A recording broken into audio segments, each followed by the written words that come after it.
Hello, everyone from Chelsea Fan TV. I'm sorry I'm running a bit late. I'm sorry. But I'm here. I'm here nonetheless, and we've got an evening show for you guys with lots of different things to unpack from the world of Chelsea, whether it be incomings, outgoings, a number of different players as well. Xavi Simons, Hato, Alfie Gilchrist. Interesting regarding Noni Madueke as well, what he said, because he's officially joined Arsenal now. As well as a number of other different players. So smash that like button if you haven't already. Subscribe to the channel.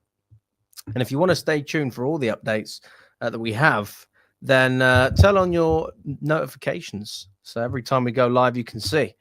Okay, let's go. Big up to Abbas. Get us Xavi Simons, please. Pierre as well. Good to see you, mate. Good to see Neil in the building. He says there's only two players we should be looking at in the attacking area, and that is Rodgers and Eze. Hato will be good cover for Cucurella, but I wouldn't pay anything more than 25 million. But this is where we come to a very, very interesting debate. What is Hato worth? But it's not just what is he worth. What is he worth to us? Is there another player out there that can match what Hato could bring to Chelsea for a significantly cheaper price tag? And that's the debate that we're going to be having. That's one of the debates we're going to be having. But we want to look at the price and see if it's reasonable, if it's feasible. And you can already see the title. So yeah, we're going to go into that. Not a fan of Simmons, then that's fair enough. Yes, Alex, how are you on my YouTube channel account? Simmons would be interesting, definitely. Day 6 of being champions of the world as well. Yeah, big up to you, my friend. Big up to Cole as well. Who would you have, Eze, Rodgers, or Simmons? I'd rather have Rodgers or Eze. I would agree with that. I would agree with that. I mean, if you're looking for a winger, then you'd say Eze. But if you want the versatility as well, then I do think that, you know, Rodgers will give you that. But we know he can play on the left anyway. So I don't think it's... yeah. Big up to Marty as well. Hell no to Garnacho. Good to see you, Neil, as always. Right. Where do we start, guys? Where do we start? A number of different things to dissect.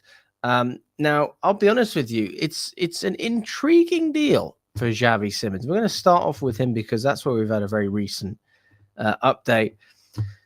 Xavi Simons is keen on a Premier League move. 56 million plus add-ons is understood to be what Leipzig wants. Now, I'm not going to lie to you guys.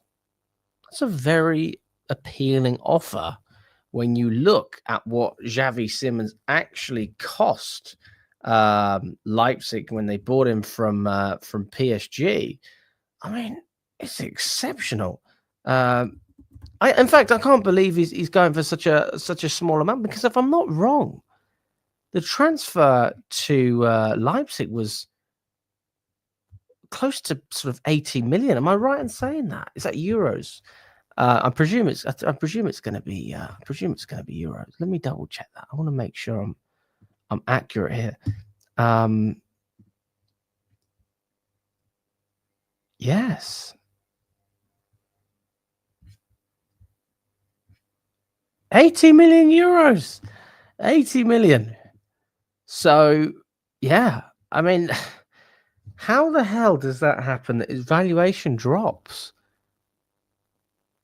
I mean, this is pounds, obviously, so let's just presume that it's about 70 million. So his valuation has dropped by about 10 million. But why is it that he's already got that move and he's already looking to leave Leipzig? And why are they open to him leaving and being willing to take on a loss of 10 million? Where is that coming from? I mean, listen, I'll be honest with you. I don't watch Leipzig all the time. I don't know as much as maybe I should about Xavi Simons. I know he's a good player. I know, he's still a player with a lot of value, but his value has gone down ever so slightly, in the past season. But, I mean, if I'm looking at what he's done, he's shown clear progressions Obviously when he had his loan spells. This season he's played 33 games for Leipzig. He's scored 11 goals and he's got 8 assists, so 19 GA in 33. It's not bad. I don't know if that's much better than the prior season. Yeah, I mean the season before that he played about 10 more games, and he got 25 GA. So, this is a good player. It's a very good player, but let's also not get ahead of ourselves here, because yes, I'm sort of with Marty on this one. It doesn't really smell right. It doesn't smell right. I'm not getting that optimism. I'm not getting, like when someone's selling a house or you're trying to get a rental, whatever it was. I'll tell you a story, right? This is a good example. So years ago, I'll say it like it was a long, long time, probably 5 years ago. Okay. I was looking to move into a very cheap accommodation around Reading, because that's where I live around that area. And I saw loads of rentals going for 800, going for 900, going for 1,000 a month. Okay. And this is all including bills, house shares, things like that. And I stumbled across this property on Rightmove or Spare Room, and it was like 300 a month. I was like, great. So I called them up and I went there, and I ended up meeting someone that was part of the house, because they basically, someone gives you a tour from the house that already lives there. And I go in there and I'm like, okay, this isn't too bad. It's not terrible. I look around, I go upstairs. The room looks fine. No problems there. Then I look in the kitchen. It's not the best. It's not the best, but I've seen worse. We sit down on the sofa, and the guy says to me, he's like, "How are you feeling about the house? How do you feel?" I went, "It looks great." I was like, "Fantastic." I mean, especially for the money, £300 a month is nothing. Okay. And he was like, "Yeah, I need to talk to you about the price." And I was like, "Okay, what do you mean?" And he said, "Well, why do you think it's 300 a month?" And I was like, "Fuck knows. Honestly, I don't know." The reason it's 300 a month is because we have a rat problem. They have rats breaking into their kitchen and getting in the living room. And they have bed bugs as well. So as soon as I heard that, we were talking, and then I heard this noise sort of coming from the kitchen. It was like this, just this little bang. Oh, God, that's not a rat, is it? There was a fucking rat in the kitchen. So this is an example of something that could look great in hindsight.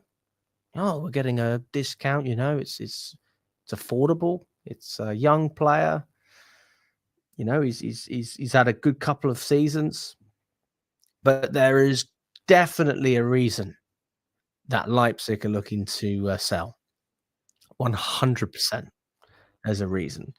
Now we don't know the reason, but we're all intelligent enough to try and make our minds up for ourselves.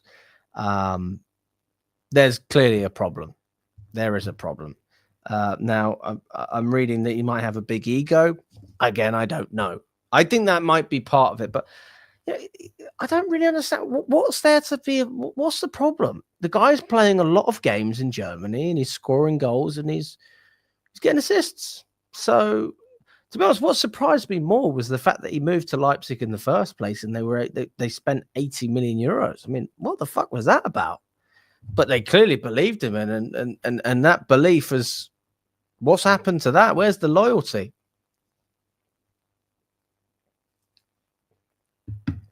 So, I mean, looking at Xavi Simons again, he's a good player, a quality player. I agree with you on that one, Thomas. Definitely, but not really sure Aston Villa is on about there. 13 years, no Champions League. I haven't got a clue what you're on about, mate. Villa probably went longer than that before last season. Okay, am I going to the Leverkusen game? Yes, I will be there. Looking forward to seeing you if you're coming. You're reading he's got a big ego, and Nkunku plus 10 for Simmons would be great, in my opinion. Got to disagree with that, Michael. Again, if we're talking about a player with an ego problem, again, I don't know. But if this is the issue, it seems like that may be the issue, then I don't think Nkunku has an ego problem. And I think Nkunku is, he's a better player, actually, than Xavi Simons. Yeah, for all the criticism Nkunku gets, people seem to forget everything the guy's done in his career. And let's look at Sterling as an example. Comes to Chelsea. He was past his best. People didn't like him, and that's fine. Okay, he was played as a winger. He was played in his natural position, given a lot of game time, and didn't perform. And Nkunku has been played in different positions. He's had injury problems, and you would argue that he has performed in some stages. Like, he's scored a lot of goals. He has. Now, there may be Conference League goals or Cup goals, but he has. And now that he's playing more centrally, he's played better in this Chelsea side. So it's no surprise that he's performed more in the Club World Cup. So I'm convinced our fans don't watch games outside Chelsea if we're writing off quality players like João Pedro and Simmons. I'm not writing him off. I'm certainly not writing him off. But I'm just saying that, does it not make you think, like, let's be real. João Pedro, Brighton financially pulled our pants down. That's a deal that we could have got done for less. Okay, but they got 60 minutes. And it's an exceptional deal for Brighton. And it could be an exceptional deal for us. We'll find out. With the Club World Cup, it's already been a success, you could say. But Simmons, why is it that they don't even want their money back? They'd be willing to take a loss of 10 million euros. Does that not make you think that maybe there is a bit of a problem, an underlying issue that we don't know about? And I'm not going to pretend that I do know about it, because I don't. But something's there. So I'm just thinking of options here. It's not his performances. He's getting goals. He's getting assists. He's playing games. So he's performing. In terms of injuries, that doesn't seem to be a big issue. He's missed very minimal games. They said 0 games missed through injury this season. Or that was last season, sorry.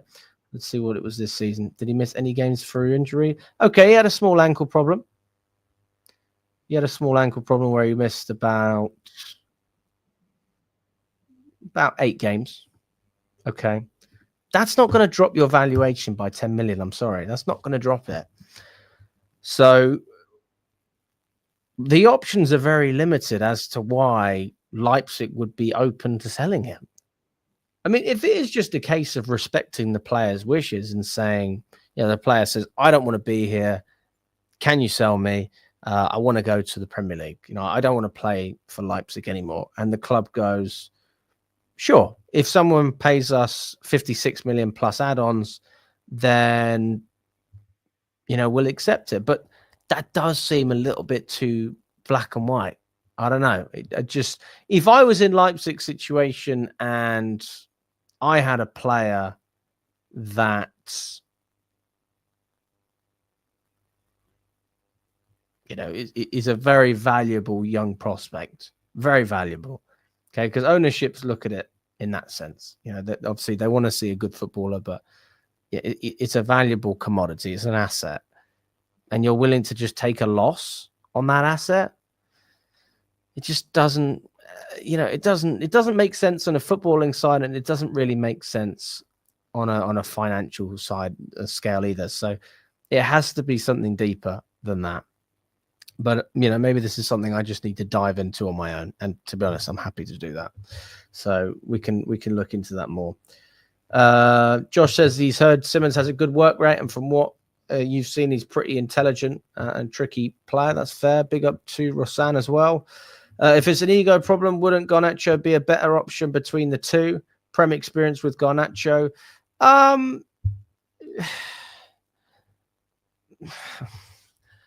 No, I don't think that.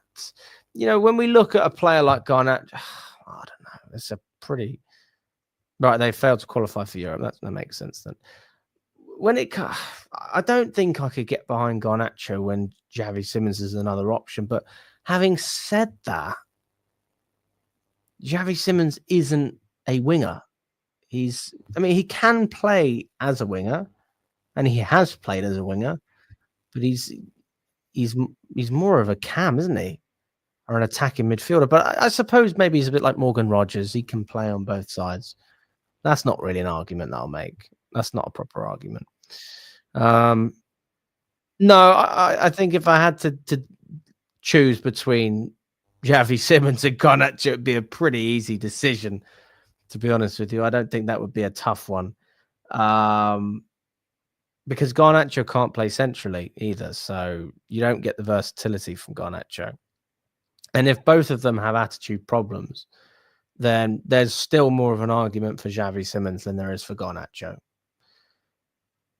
Not to mention that Garnacho is a player that I would be disgusted by if we spent 56 million on. Whereas Xavi Simons, I could accept that. I could accept it. So, yeah, I don't think that there's any real credibility behind bringing in Garnacho ahead of this guy. And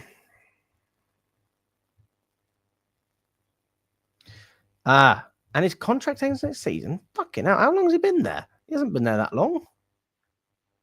He must have signed a really short deal.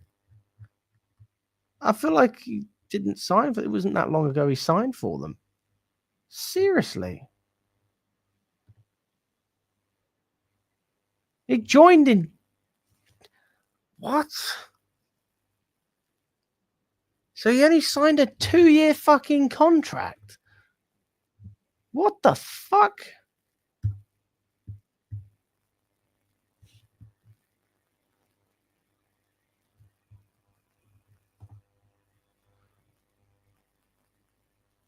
Oh my God.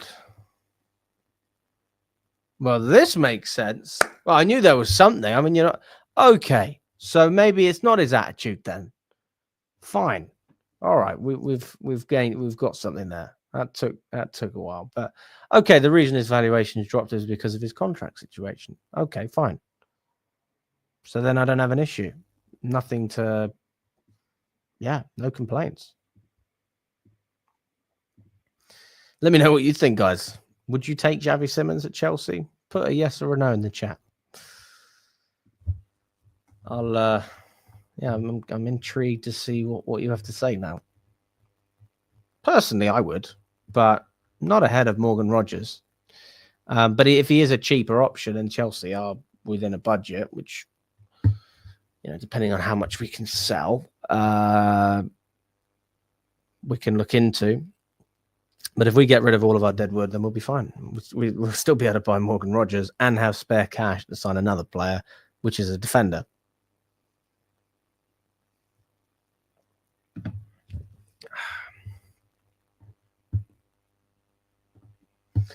Let's move on. Chelsea are looking for around 5 million for Alfie Gilchrist. Derby, Watford, Middlesbrough, and Blackburn have all inquired. This is according to Ben Jacobs again. Now, Alfie Gilchrist has had a number of spells in the Championship. He's 21 years old. His value, according to Transfermarkt, is about 8 million. So if Chelsea are looking for 5 million, they probably just want to get rid at this point. But maybe the loan fees that they've received from Sheffield already round it up. So they've probably already received about 3-4 million in loan fees, which makes perfect sense. This is a player that, again, I have no problem leaving. Some people seem to be really offended by the idea of Chelsea selling Alfie Gilchrist because he's one of our own and all the rest of it. But he's not good enough. It's not me trying to criticize him. He doesn't make it into this team. He doesn't fit our system. And, he has a fantastic attitude. He's a great ambassador for the club in that sense. He's a nice player to have around. But quality-wise, on the pitch, I think it's difficult to justify where he fits into this squad. And that's fine. They can be angry about it, but I've been more angry about Trevor Chalobah. Let's find some priorities there. We can't prioritize. It's like I don't know. Let's just say you vote a certain government in, and they do exactly what you voted them to do, but then they do something else that you don't like.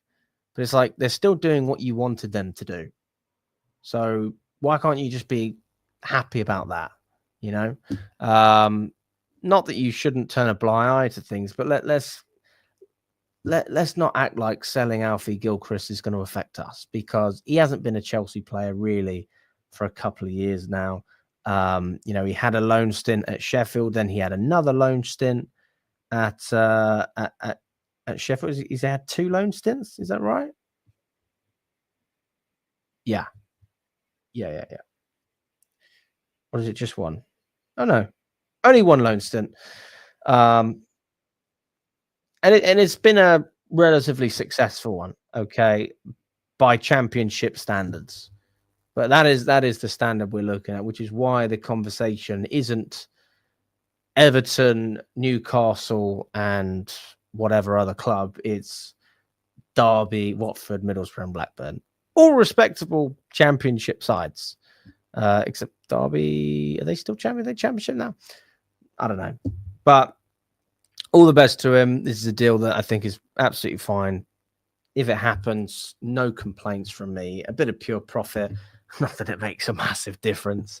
But it all adds up, doesn't it? And if you sell 5 players who haven't been involved in the squad for 5 million, then you've raised 25 million, and he's part of that puzzle. So all the best to him. I hope that he finds some clarity over the next few weeks and ultimately just gets what he deserves, which is game time. That's what you'd hope for any good player. And he is a good player. But, there is no plans to sanction a loan for Gilchrist as it stands. So Chelsea's priority is very much to sell. And that is that's still the priority. So nothing has changed there.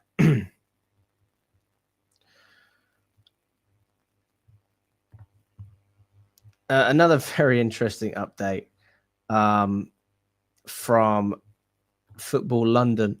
Chelsea's Nicholas Jackson truth revealed as £100 million. Transfer reality laid bare.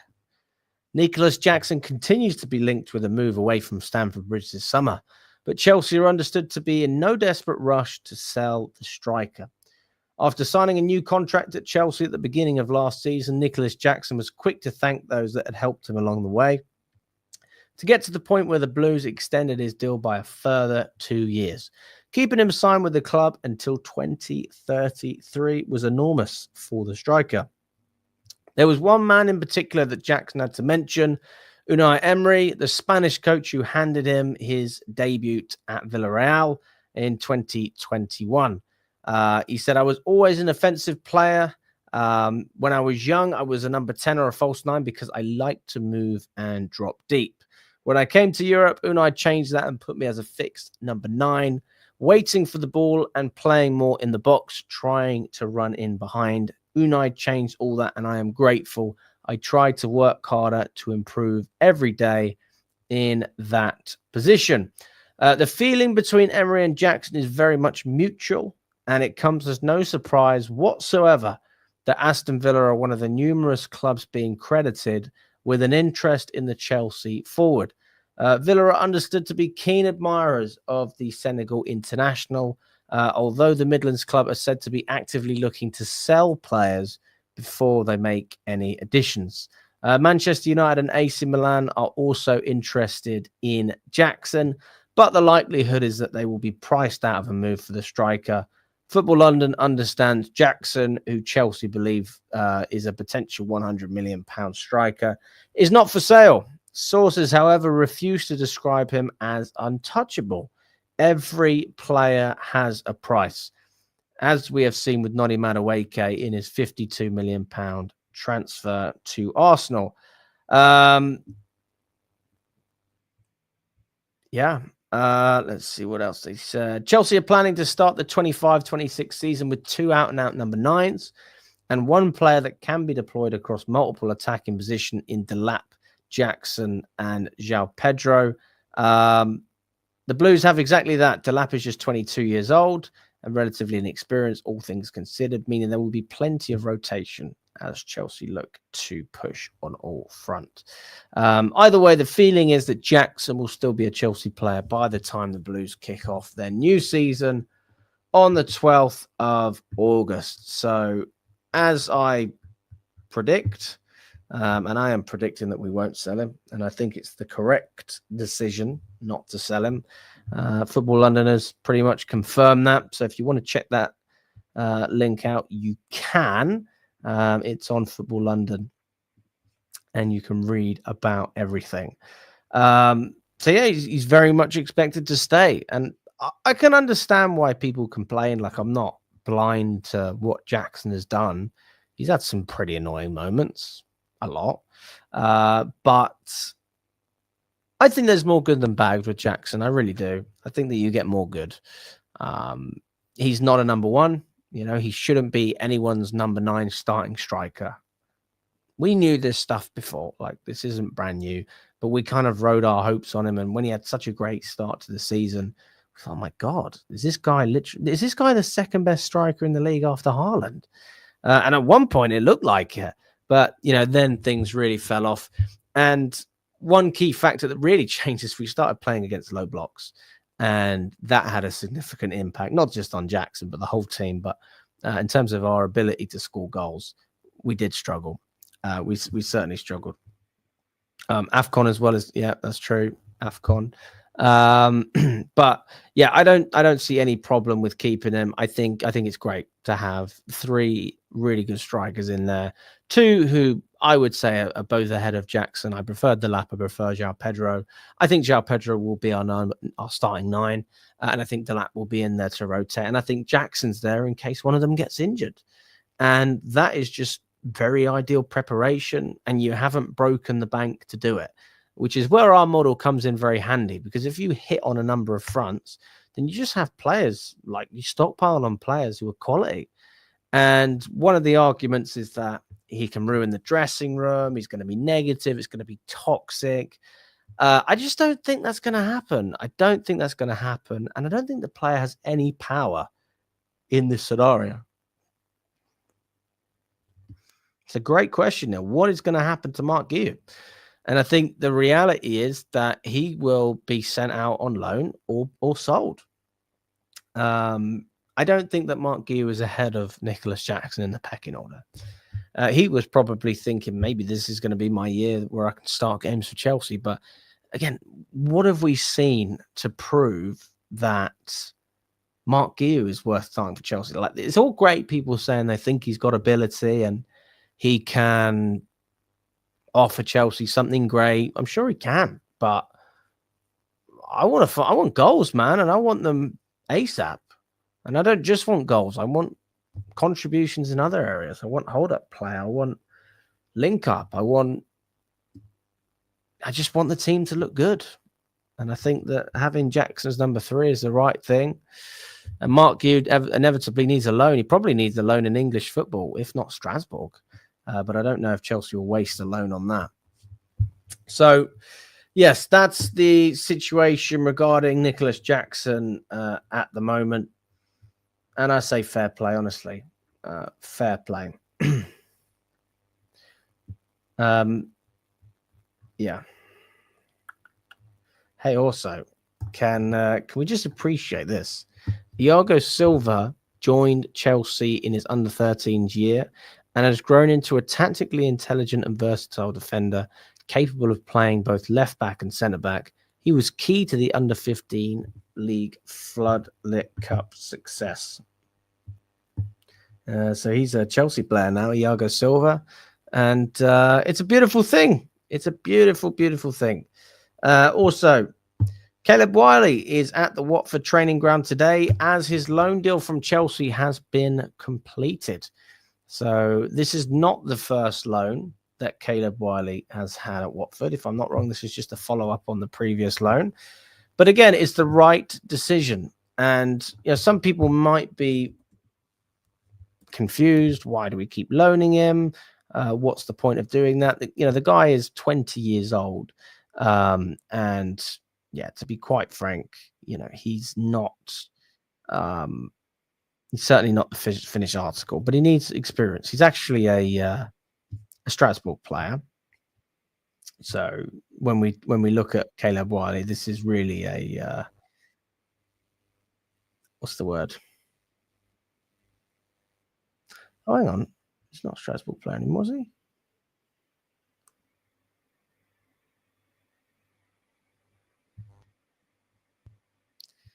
This is confusing me. Yeah, he is a Strasbourg player. He is.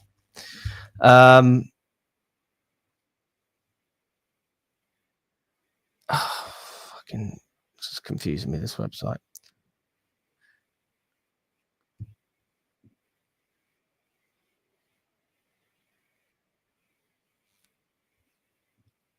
He had a loan move to... Can someone just help me out here? Because this website I'm looking at is just killing me.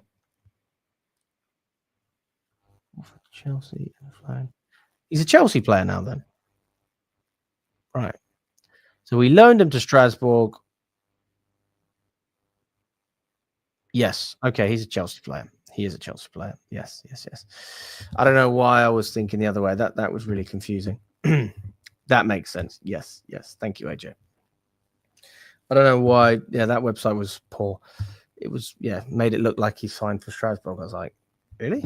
Okay. So, big up to Caleb Wiley.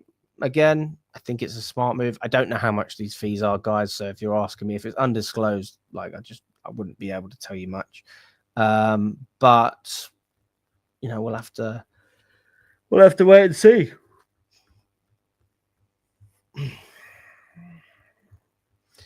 Also, like when it comes to Jorel Hato as well, like this whole fucking situation with that guy, what a joke when you hear of some of the price tags that are floating around for this guy.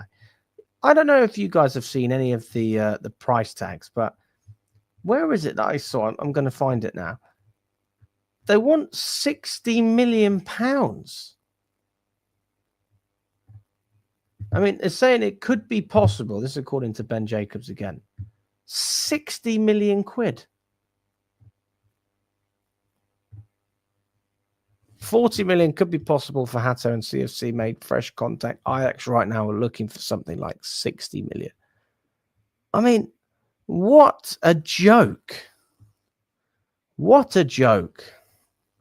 But again, this could be a joke. This could be very much something that we we just need to let it play out, because every team wants as much money as they can. Like, they always want money, of course they do, but are they willing to really negotiate? Because Ajax presumably are in a position where they need to raise some funds. I don't think they won the Dutch league. I think they had quite a underwhelming season based on what I've seen. Also, just going back to Alfie Gilchrist as well. Sorry, I forgot to mention there's interest from Saudi Arabia as well. So it may not be a championship loan. It may be a Saudi a deal to the Saudis. And again, if you're looking to make more than 5 million, that could be possible with their cash. Maybe you double that. I don't know what they value him at. I don't know why the Saudis are interested. But yeah, so yeah, that's Alfie Gilchrist, something I just forgot to mention. When we look at Hato, though, I must say that this is a player I'm really, really keen on. And I think 25 mil is a bit harsh, Neil. I have to say, that's harsh. I value Hato really around the 35 to 40 million mark. I think that 40 million is actually a fair deal. And I think that anything less is a good deal for us. And I would argue that it's still a fair deal for Ajax because it doesn't look like anyone else is in that race. So it seems like he's really a priority for us more than anyone. But how far are we willing to go to get the player that is almost in a lot of ways the final piece of the puzzle this season? And that's sort of excluding the goalkeeper, knowing that we're not going to do anything this season. I think that we are just waiting for Maignan to come in and hopefully get him on a free.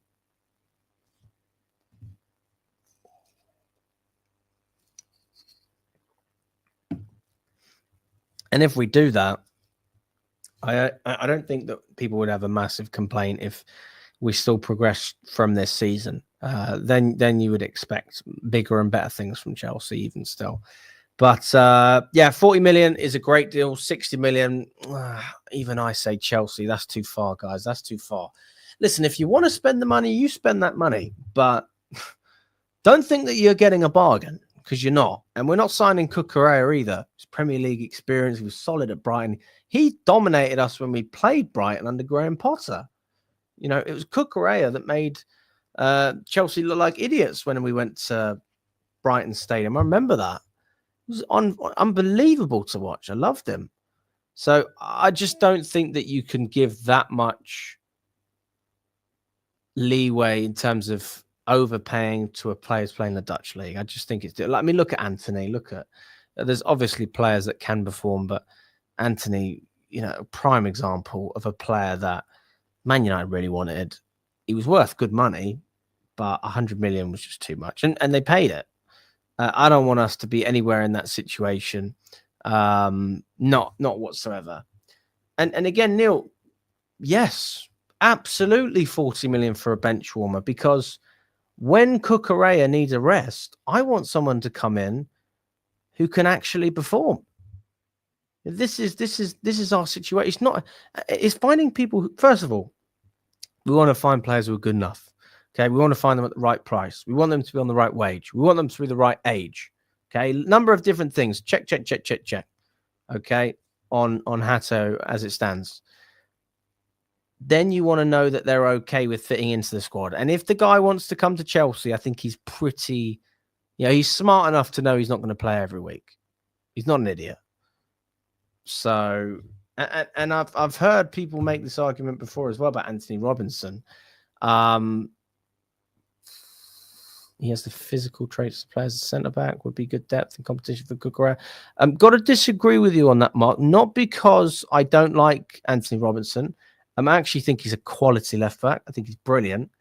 I just don't see how he fits into Maresca's system. This is like signing Gusto, basically.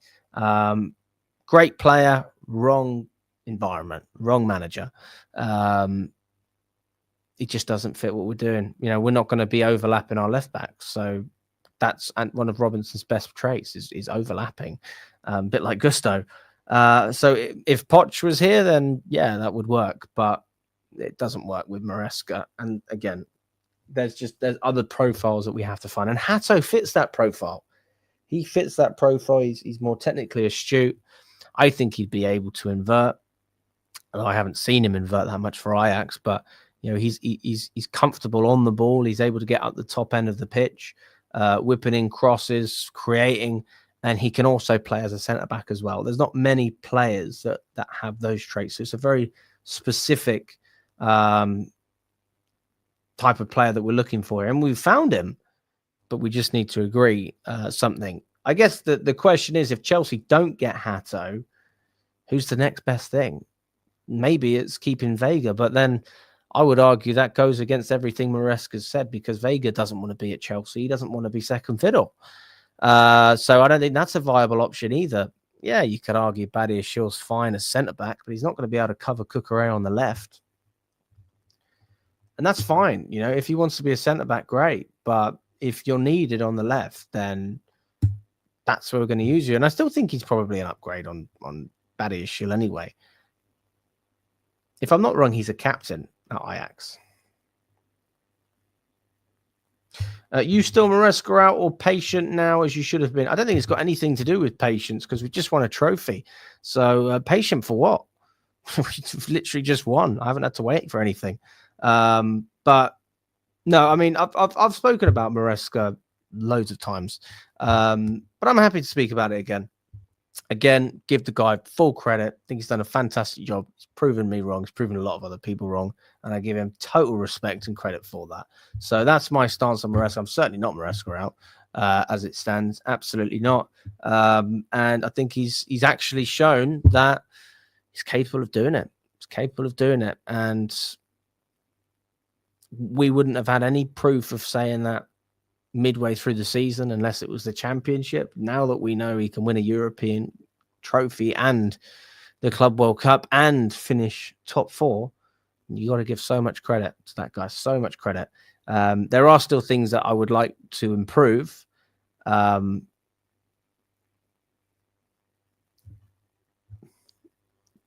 praise or so much praise. I hope you mean a lot of praise. I think he deserves praise. Come on now. But no, I certainly haven't been his biggest fan. Justifiably so in a lot of ways, because a lot of what I said was true. But that doesn't deter the fact that he's had success. And success, no matter how you do it, is the best way to deal with anything. So my question would be, if we hadn't have won the Conference League and we hadn't have won the Club World Cup, would you have felt about Maresca the way you feel now? And the answer is no. So I'm amazed that he was able to do it. I'm amazed, and I'm happy for him. So fair play to him.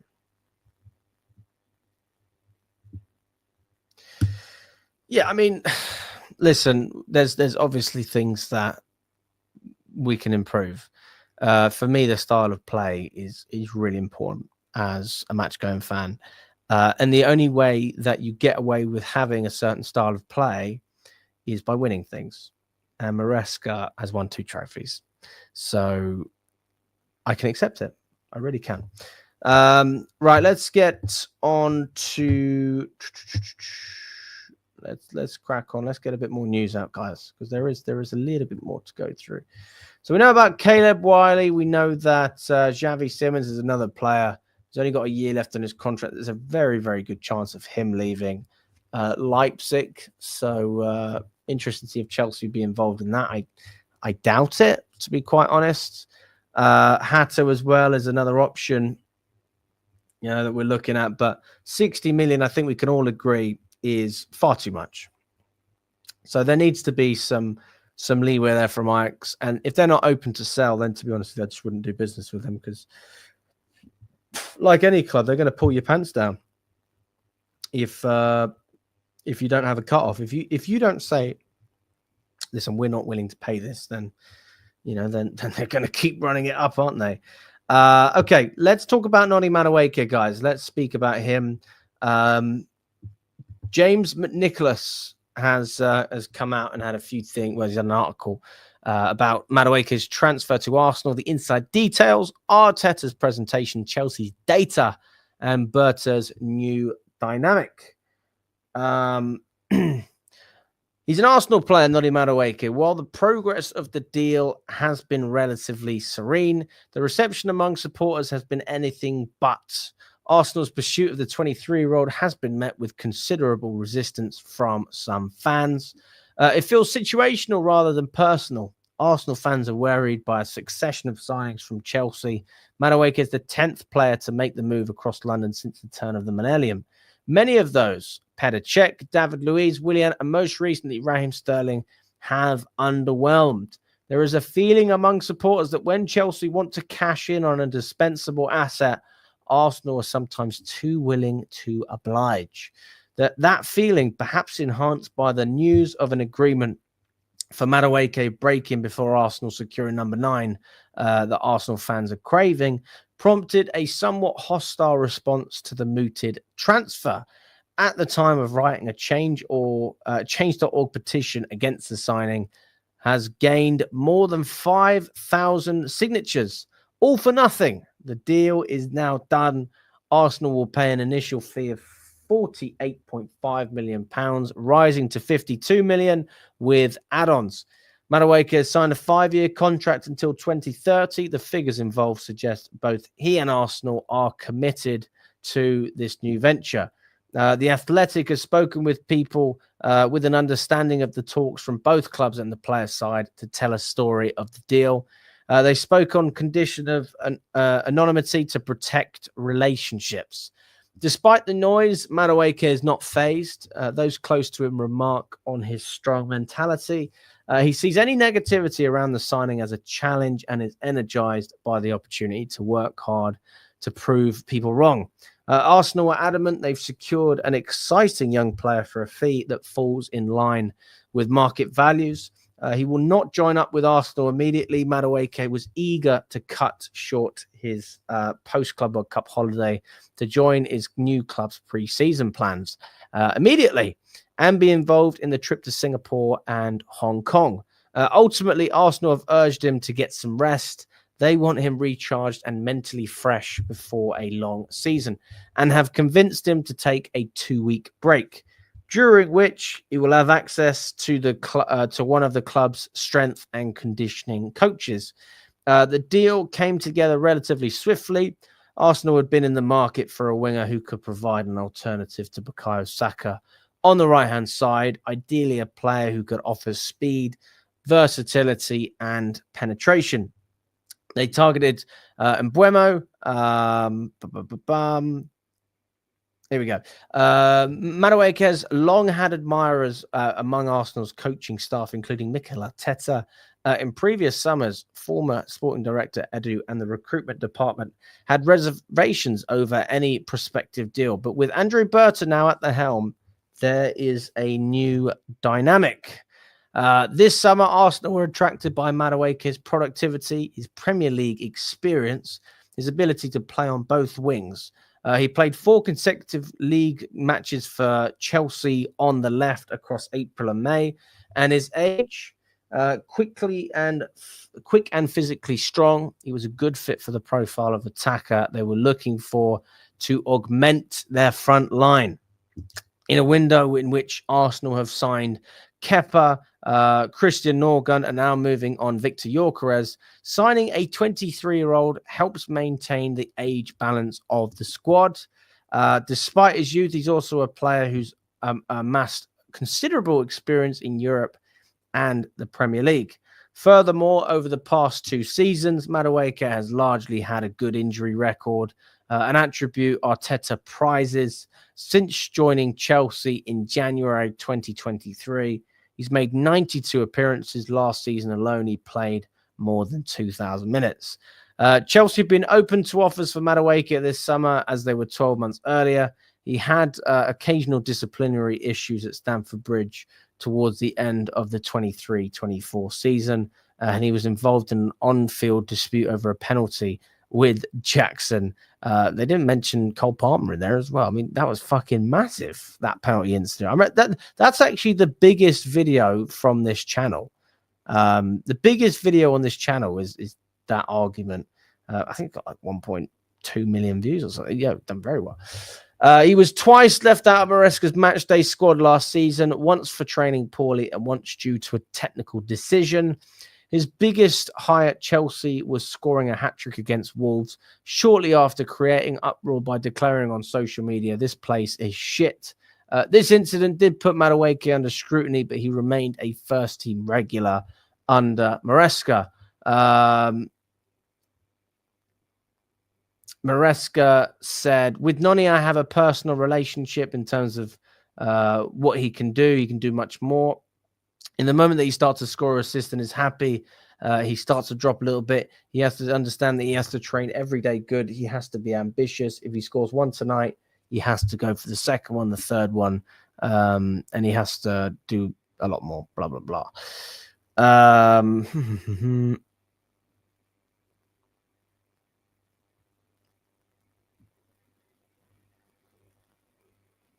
Where's the fucking stats, people? Where's the numbers?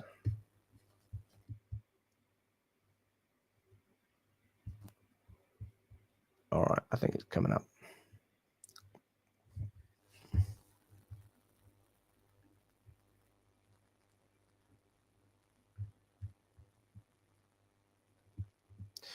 Goalkeeper news has gone quiet. Well, we're not getting any. I mean, I'm sorry to disappoint, guys. We are not getting any goalkeeper news. That's the reality. I mean, if there's anything I can give you, I got nothing for the goalkeepers, guys. There's absolutely nothing. Absolutely nothing whatsoever for the goalkeepers. Looking at Arsenal as well, with Madueke, they undertook a number of background checks on Madueke. They also spoke to their England contingent about him and received good references about his personality and impact on the dressing room. They see a player determined to improve. He has worked with an individual skills coach outside of club training to further his development. It's also a question of numbers on the flanks. Chelsea have Pedro Neto, Estevao, Jamie Gittins, Cole Palmer, and João Pedro, who can be used on the wing. Chelsea may go for another attacker in the window, but we obviously have Giovanni Quenda arriving in 2026. So his opportunities, Madueke's opportunities, looked to be diminishing. Part of Chelsea's model involves selling players for profit, having paid 35 million to sign him from PSV in 2023. Chelsea recognised an opportunity to make good on their investment. As Arsenal stepped up their interest, there was an acceptance at Chelsea that Madueke would leave, but only for the right price. He still had 5 years remaining on the Chelsea contract he signed in 2023. Those long contracts were designed partly to ensure Chelsea protect the value of their assets. Noni has been very important for us, said Maresca. But my message to the players and the club is that I just want players who are happy to be with us. The ones who are not happy are free to go. And again, Madueke was never asked to leave Chelsea, but he knew that we were open to moving him on. He recognised that he was part of a previous generation of Chelsea's signings and that the club was moving in a different direction. I just want to add that that is a better direction. I hope you all agree with me on that. Obviously, Jamie Gittins coming in, Lavia, Madueke sensed that he and the club were drifting apart. As a potential destination, Arsenal held an immediate appeal for Madueke. At Chelsea was part of a group of predominantly young players. When things didn't go well, it wasn't always clear who to turn to for leadership and guidance. Madueke believes Arsenal will be different. He sees his dressing room full of big, experienced characters and strong personalities. He regards Arsenal as a team with multiple captains on the field at the same time and is eager to work in that kind of structure with a level of accountability that tends to follow. He already has good relationships with several of the Arsenal players through England duty and feels he will fit well into the squad dynamic. He recognizes he's joining a settled team with Bukayo Saka, but believes that he will be given an opportunity to prove himself. The deal was orchestrated by agent Al Barat, the owner of agency Epic Sports. Barat has a good relationship with Chelsea as well as Arsenal's sporting director Berta, making him ideally suited to being the middleman in negotiations. Once Arsenal had expressed their interest, Madueke and his father spoke with Arteta. Both sides considered it a successful meeting. Madueke likes Arteta's intensity and believes he will help him flourish.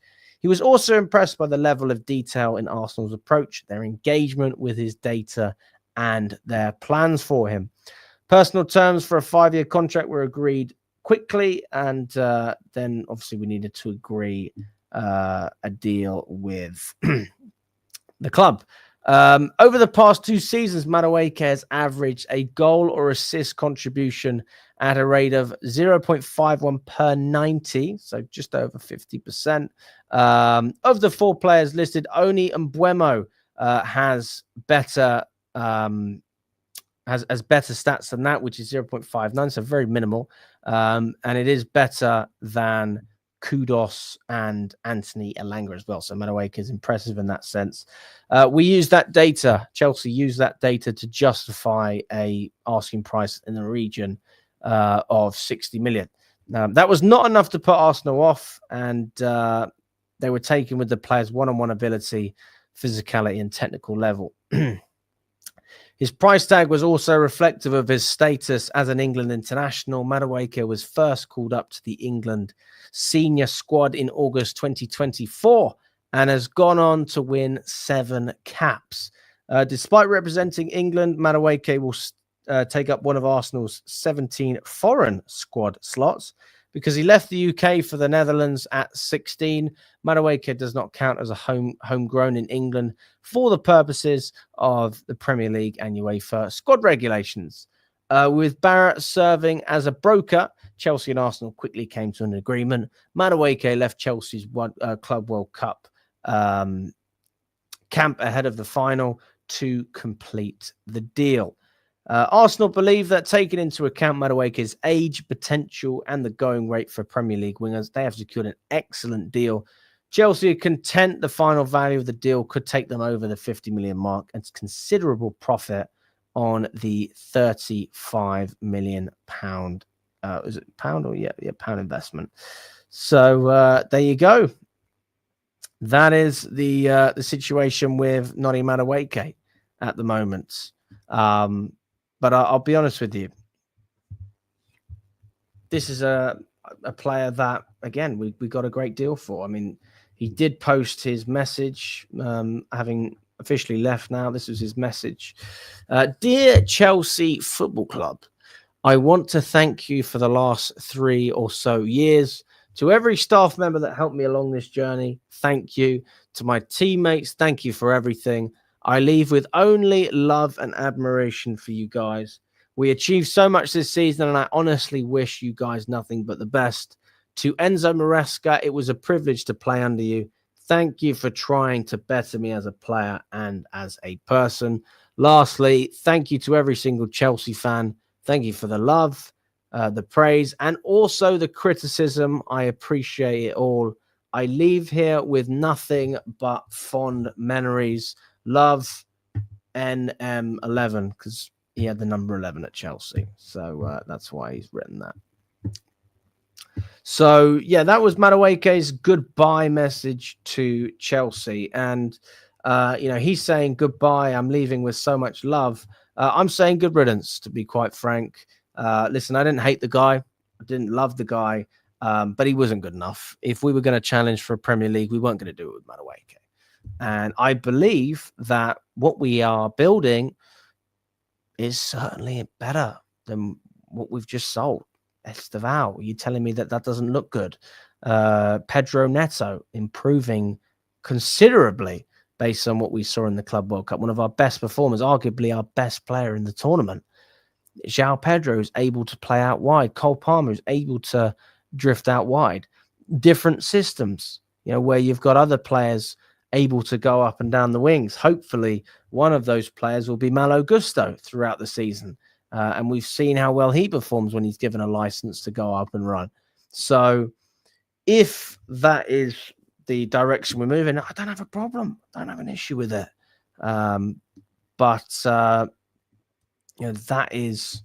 That's where we're at the moment, guys. So, I mean, we have gone through most of the big stuff. I'm going to see if there's anything that I've missed, guys.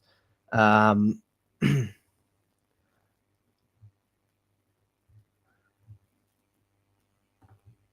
mean, according to Graham Bailey, Chelsea are willing to offer players like Nicholas Jackson to Aston Villa in a swap deal for Morgan Rogers. But again, there's no... I don't really know the credibility behind this article. I'm not 100% sure. So it's going to be difficult. But, I mean, rounding it up, it looks like Chelsea are... we're moving in a good direction. And again, big shout out as well to Thiago Silva's son.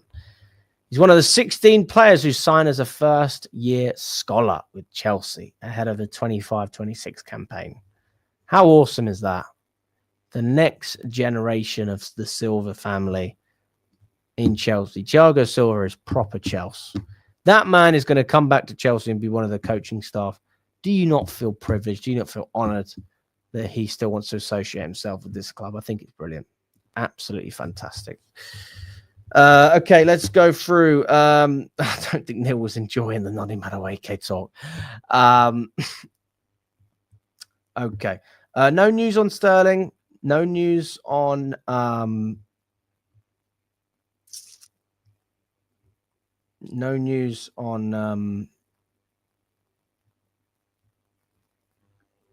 Reggie Walsh either. I haven't got an update there.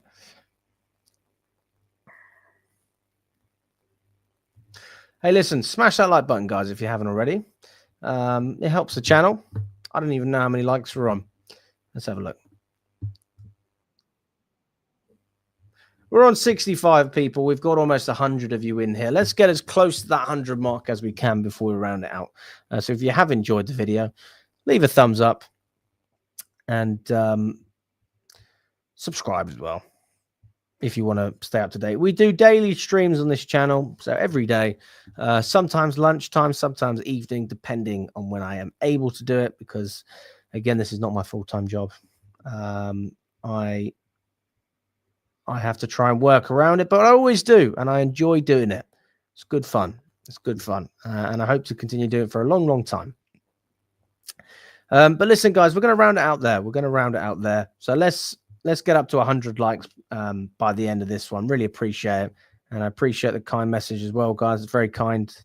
And I will be back tomorrow, either in the morning or the afternoon, for a stream. So I will be doing another stream tomorrow, and then on Sunday I will run a evening show. Okay, so slightly earlier show tomorrow, and then on Sunday I'll have an evening show for you. But yeah, big up to all of you. Enjoy the rest of your weekend and or the rest of your Friday evening, and we'll catch up soon.